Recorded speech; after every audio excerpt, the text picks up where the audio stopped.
Welcome to the Dynasty Theory YouTube channel. So this is where we will always provide actionable advice for your Dynasty leagues. Reason why we always like to say that is because we don't want to provide anything that's going to just be Twitter bait, right? I could come out here and say some random things and do some random trades, but it's not actually going to help you in your leagues.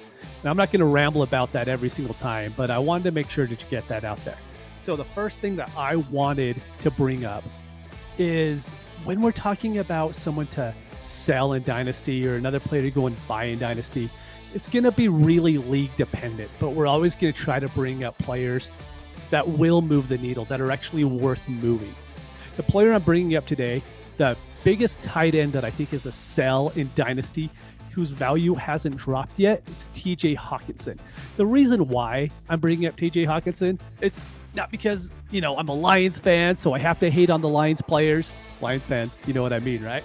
But the reason why we're doing it is because I believe we were wrong going into this past offseason, going into this season saying, hey, Amon-Ra St. Brown is going to be the one who's going to end up having his targets drop because of Hawkinson coming back, because of Swift coming back, because of them drafting Williams.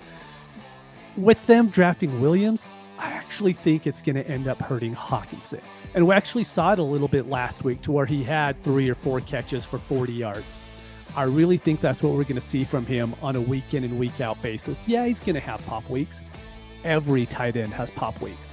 But what we need is, when we're looking at tight ends, there is 2 in the whole National Football League right now that we care about for Dynasty that are going to hold their value going into next offseason. That's Kyle Pitts. That's Mark Andrews. Everybody else is going to go up and down.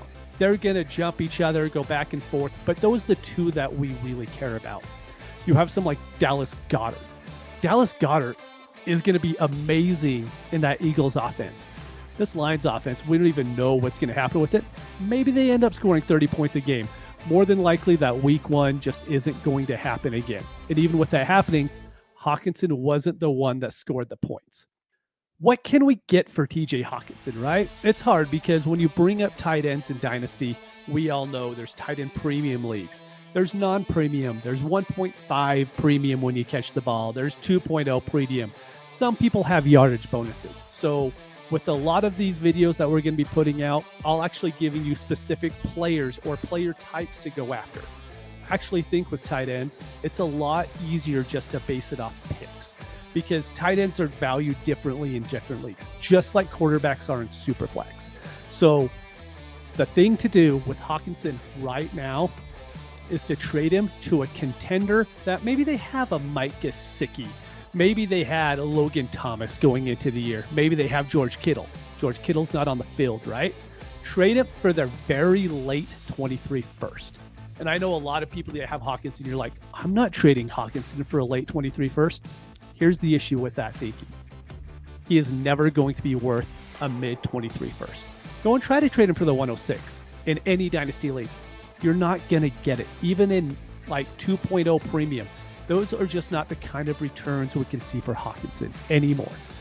What we're going to be looking for is we want to get that late 23 pick because it's not going to lose value. And I'm not going to constantly bring this up over and over, but those 23 picks will always be elevated what they are now. They're going to gain value until the draft next May when you're having your Dynasty rookie drafts, right? With Hawkinson, he's been the tight end 7, the tight end 8.